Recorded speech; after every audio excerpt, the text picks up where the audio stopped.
শ্রীমন্তী অয়নের দিকে তাকিয়ে বুঝতে চাইছিল ওর রিয়াকশনটা। এই ছেলেগুলো জানত না যাকে ওরা জব দিতে চাইছিল সেই অয়ন এদের তিনজনকে এক হাটে কিনে আর এক হাটে বিক্রি করার ক্ষমতা রাখে। থ্যাংক ইউ মিস্টার সাহা, আপনার অফারটা খুবই লোভনীয়, আর আপনারা যে আমার জন্য এতটা ভাবলেন তার জন্যও আমি কৃতজ্ঞ। কিন্তু জুয়েলারি সম্পর্কে আমার কোনো আইডিয়াই নেই। কি যে বলো না অয়ন ভাই, শ্রীমন্তীর কাছে অবশ্যই গয়নার প্রচুর কালেকশন আছে। তাহলে এটা কিভাবে সম্ভব? গয়না সম্পর্কে তোমার কোনো আইডিয়া নেই? এবার ধীরে ধীরে শ্রীমন্তীর পেশেন্স শেষ হয়ে যাচ্ছিল। এ নিয়ে তোমার এত মাথা ব্যথা কেন? Mind your own business. শ্রীমন্তীকে বিরক্ত হতে দেখে এবার প্রেম এবং ওর বন্ধুরাও সিরিয়াস হয়ে যায়। শ্রীমন্তী ম্যাডাম, আপনি প্লিজ আপসেট হবেন না, আমরা তো জাস্ট একটু মজা করছিলাম। শ্রীমন্তী জবাব দিতে যেতেই অয়ন ওর হাতটা চেপে ধরল। শ্রীমন্তী অবাক হয়ে অয়নের দিকে তাকালে অয়ন ইশারায় ওকে চুপ থাকতে বলল। আসলে অয়ন কথা বাড়াতে চাইছিল না। শ্রীমন্তী, তুই এতটা পাল্টে গেলি কি করে?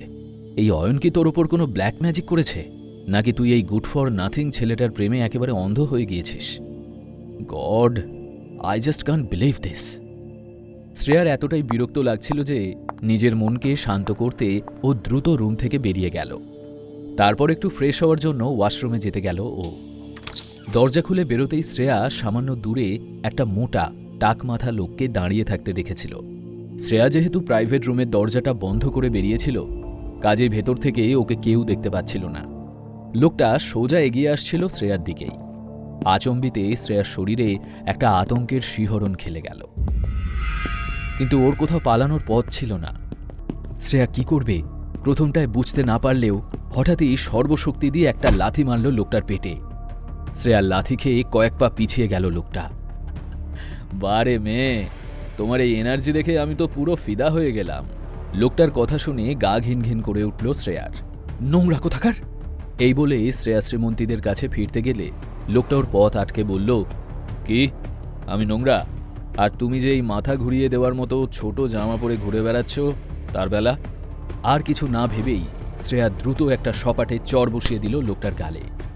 নির্লজ্জ বেহায়া মেয়ে! লোকটার কথা শুনে ভয় পেয়ে গেল শ্রেয়া। পরক্ষণেই ওই মোটা টাকমাথা চেহারার লোকটা হাতের হুইস্কির বোতলটা সোজা ছুঁড়ে মারল শ্রেয়ার দিকে। প্রচণ্ড ভয় আর আতঙ্কে চোখ বন্ধ করে ফেলল ও। কিন্তু কই, লোকটার হাতের বোতলটা তো লাগলো না ওর গায়ে।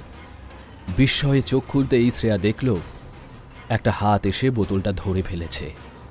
কৌতূহলী হয়ে চোখ তুলে চাইতেই শ্রেয়া স্তব্ধ হয়ে গেল হাতের মালিককে দেখে। সেটা আর কারও নয়, অয়নের হাত ছিল। আপনার মনে হচ্ছে নেশাটা একটু বেশি চড়ে গেছে। দাঁড়া, দেখাচ্ছি তোকে যে আমার কত নেশা চড়েছে। এই বলে লোকটা নিজের হাত মুঠো করে অয়নকে একটা ঘুষি মারতে উদ্যত হতেই অয়ন লোকটার হাত মুচড়ে ধরে সজোরে একটা লাথি মারল ওর তলপেটে। লোকটা তলপেট চেপে ধরে ছিটকে পড়ল মেঝেতে। অয়নের এই মুভটা দেখে শ্রেয়া হতবাক হয়ে গেল। ঠিক তখনই মারপিটের আওয়াজ পেয়ে প্রেম বাসু আর রাজ চক্রবর্তী এসে উপস্থিত হলো সেখানে। কি হয়েছে শ্রেয়া, তুই ঠিক আছিস তো? এই জানোয়ারটা আমাকে একা পেয়ে আমার সাথে অসভ্যতামি করার চেষ্টা করছিল। শ্রেয়ার কথা শুনে প্রেম খুবই অসন্তুষ্ট হল। গোটা বিষয়টা নিজের হাতে নিয়ে সামলাতে চাইল ও। যতই হোক, এই রেস্টুরেন্টটা ওরই ফ্যামিলি বিজনেসের অংশ। প্রেম চেঁচিয়ে লোকটাকে বলল, ইউ রাস্কেল, তোর সাহস কিভাবে হলো আমার ফ্রেন্ডের সাথে এমন ব্যবহার করার? ও এগিয়ে গিয়ে মাটিতে পড়ে থাকা লোকটার একটা হাতের ওপর পা রেখে চেপে দাঁড়াল। সম্ভবত লোকটার হাতের কোনো এক জায়গার হাড় ভাঙা ছিল। রাজ চক্রবর্তীও এসে বেশ কটা লাথি কষিয়ে দিল লোকটাকে। বেশি মারধর করার ফলে লোকটার কিছু হয়ে গেলে মুশকিল আরও বাড়বে। সামান্য একটা ব্যাপার নিয়ে কোনো বড় ঝামেলায় জড়িয়ে পড়তে আমি একেবারেই চাই না। ব্যাস, অনেক হয়েছে। এ অলরেডি শাস্তি পেয়েই গেছে, আর মারলে লোকটা এবার মরেই যাবে। অয়ন লোকটার উপর দয়া দেখানোর জন্য কথাগুলো বলেনি, ও শুধু ঝামেলাটা মেটাতে চাইছিল। আরে অয়ন ভাই, তুমি এত ভয় পাচ্ছ কেন? তোমার ওপর এসবের দায় আসতে দেব না আমরা, ডোন্ট ওয়ারি। আর যদি এই মোটা ষাঁড়টার এখানে কিছু হয়েই যায় তাহলেও নো চাপ, এই রেস্টুরেন্টটা আমাদের ফ্যামিলির, আমি ম্যাটারটা ঠিক সেটেল করে নেব। ছেলে দুটোর বোকামি দেখে অয়নের মাথা চাপড়াতে ইচ্ছে করছিল। অন্যদিকে শ্রেয়া বিরক্ত হয়ে অয়নকে দেখতে দেখতে ভাবল, কোথায় আমি ভাবলাম যে এই অপদার্থটাকে থ্যাঙ্কস বলবো, বাট এই গুড ফর নাথিং অয়নটা তো দেখছি 1 নম্বরের ভীতু। যাও বা একটা ভালো ইমপ্রেশন ওর প্রতি তৈরি হচ্ছিল আমার, একদম নষ্ট হয়ে গেল সেটা। শ্রেয়ার অয়নের উপর রাগ হলেও ও নিজেকে কন্ট্রোল করল, কারণ এটাও সত্যি, এরকম একটা রেস্টুরেন্টে মারপিট করে সিন ক্রিয়েট করাটা খুবই লজ্জাজনক। ছেড়ে দে প্রেম, যেতে দে এবার। এসব চক্করে আমরা লাঞ্চটাই ভালোভাবে করতে পারলাম না। শ্রেয়া যখন নিজেই থামতে বলছে তখন ঠিক আছে। রাজ, লিভ হিম। এরপর ওরা সকলে ফিরে এলো লাঞ্চ টেবিলে। অয়নও ওদের ফলো করে ফিরে এলো। অয়ন ভাই, তুমি সব কিছুতে এত ভয় পাও কেন?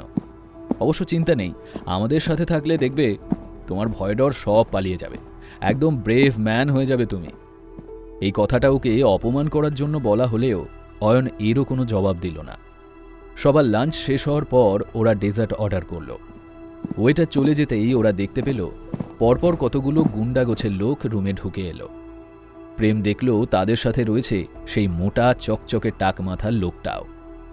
লোকটাকে দেখেই প্রেমের মাথাটা আবার গরম হয়ে গেল। মনে হচ্ছে এই মোটকুটার গায়ের চামড়া ওর শরীরের থেকেও মোটা। এত মার খাওয়ার পরও ওর শিক্ষা হয়নি। ঠিক আছে, দেখাচ্ছি মজা সবকটাকে। এখন এটা ওর মান সম্মানের বিষয় হয়ে দাঁড়িয়েছিল। প্রেম উঠে দাঁড়িয়ে সজোরে গজেন্দ্রর পেটে আবারও একবার লাথি মারল। লোকটা এমনিতেই আহত ছিল, প্রেমের লাথিতে আবারও গিয়ে দূরে ছিটকে পড়ল।